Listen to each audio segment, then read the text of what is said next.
2,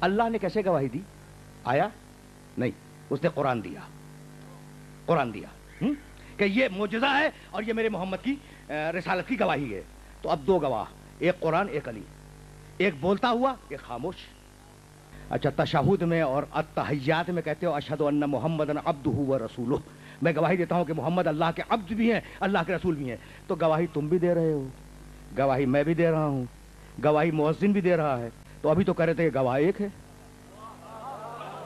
پھنس گئے نا بھائی، پھنس گئے یا نہیں بھائی؟ ابھی کہہ رہے تھے گواہ ایک ہے، اور ابھی اشہدو، میں گواہی دیتا ہوں محمد اللہ کے رسول ہیں۔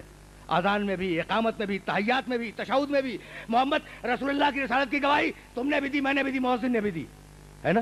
تو اب کوئی نہ کوئی بات تو ہے۔ اچھا، تم نے محمد رسول اللہ کو رسول بنتے دیکھا، فرشتہ اترتے دیکھا؟ نہیں دیکھا نا؟ یہ میری سب سے بڑی فضیلت ہے۔ اب سننا اور اس جملے کو ذہن میں محفوظ رکھ لینا۔ جاؤ قانون شہادت اسلام دیکھنا، گواہی کے قانون کو دیکھنا۔ پہلا قانون گواہی، گواہ دو ہوں، پہلا قانون۔ دوسرا قانون دونوں گواہ برابر کے عادل ہوں۔ تیسرا قانون دونوں گواہوں کو واقعے کا برابر کا علم ہو۔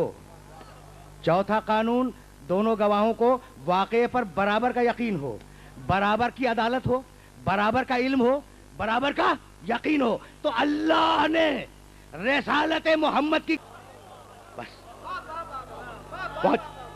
پہنچ رہی ہے بات؟ بس میں نے بڑی زحمت دے دی۔ اچھا تو اب رسالت محمد کے دو گواہ، بس علی اور قرآن۔ سننا، تقریر تمام ہو گئی اور اب اس سے زیادہ زحمت سماعت نہیں دوں گا۔ میرے پاس 9 دقیقے ہیں اور انہی 9 دقیقوں میں بات کو بالکل مکمل کر دینا ہے۔ خدا کے دو گواہ، کائنات اور رسول۔ کائنات خاموش، رسول بولتا ہوا۔ رسول کی رسالت کے دو گواہ، قرآن اور علی۔ قرآن خاموش، علی بولتا ہوا۔ اب علی کی امامت کے کتنے گواہ؟ دو گواہ، دو گواہ۔ بھئی یہی بات کو روک دوں گا۔ بولتا ہوا حسن، خاموش قرآن۔ سوچ رہے ہوگے نا کہ یہ بات کہاں تک پہنچ گئی؟ تو توحید کے دو گواہ، محمد اور کائنات۔ محمد کے دو گواہ، علی اور قرآن۔ علی کے دو گواہ، حسن اور قرآن۔ حسن کے دو گواہ، حسین اور قرآن۔ حسین کے دو گواہ، زین العابدین اور قرآن۔ زین العابدین کے دو گواہ، محمد باقر اور قرآن۔ محمد باقر کے دو گواہ، جعفر صادق اور قرآن۔ جعفر صادق کے دو گواہ، موسی کاظم اور قرآن۔ موسی کاظم کے دو گواہ، علی رضا اور قرآن۔ علی رضا کے دو گواہ، محمد تقی اور قرآن۔ محمد تقی کے دو گواہ، علی نقی اور قرآن۔ علی نقی کے دو گواہ، حسن عسکری اور قرآن۔ حسن عسکری کے دو گواہ، 12واں اور قرآن۔ اب سارا مجمع خاموش ہے اور حق ہے، انہیں خاموش ہونا چاہیے۔ اور جب تک مولانا عرفان حیدر عابدی نہیں آ جائیں گے، آگے گفتگو آگے نہیں جائے گی۔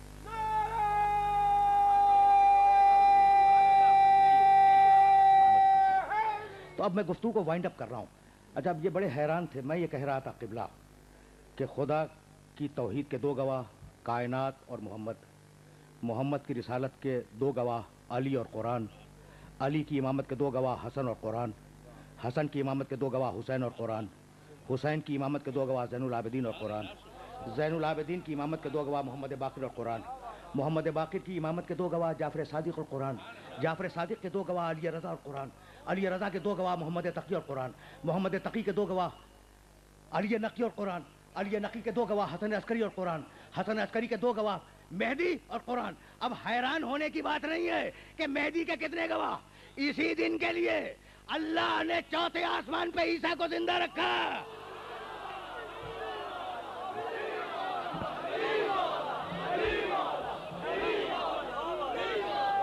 مہدی، بس تقریر تمام ہو گئی اور اب دعائے خیر بھی قبلہ کروائیں گے، اور بغیر دعائے خیر کی ان کی تقریر ختم نہیں ہوگی۔ ٹھیک ہے نا؟ اچھا، تو اب کتنے گواہ؟ مہدی کے کتنے گواہ؟ 2 گواہ، عیسیٰ اور قرآن. بس ایک روایت سنو اور اب مجھے اجازت دے دو. میں ابھی عرض کر رہا تھا کہ اگر کتاب صحیح ہو تو ضروری نہیں ہے کہ مصنف بھی صحیح ہو. تو صحیح کتاب کی حدیث سن لو. کتاب اگر صحیح ہو کیا ضروری ہے مصنف صحیح ہو؟ کوئی ضروری نہیں، کوئی ضروری نہیں ہے. ٹھیک ہے نا؟ اچھا، تو صحیح کتاب کی حدیث سن لو. اچھا، 2 طریقوں سے آئیے، وہ دونوں طریقے سن لو. مہدی کے 2 گواہ، عیسیٰ اور قرآن. فکیف بکم اذا نزل ابن مریم فیکم و امامکم منکم. وہ دن تمہارے لیے کتنا عجیب دن ہوگا جب عیسیٰ آسمان سے اتریں گے اور تمہارا امام موجود ہوگا، لیکن عیسیٰ کی ہمت نہیں ہوگی کہ تمہارے امام کو نماز پڑھائے. تمہارا امام عیسیٰ کو نماز پڑھائے گا. ایک روایت. دوسری روایت، کیف انتم اذا نزل ابن مریم فیکم و امامکم منکم. کتنے خوشحال ہوگے تم جب عیسیٰ بھی ہوں گے، تمہارا 12واں بھی ہوگا، لیکن عیسیٰ کی ہمت نہیں ہوگی کہ 12ویں کو نماز پڑھائے. 12واں عیسیٰ کو نماز پڑھائے گا. عیسیٰ صاحب انجیل، صاحب شریعت، اولوالعزم رسول، آج تک زندہ ہے 4تھے آسمان پہ. جب معصوم نبی کی ہمت نہیں کہ وہ 12ویں کو نماز پڑھا سکے، تو کوئی خطا کار امتی پہلے کو کیسے نماز پڑھا دے گا؟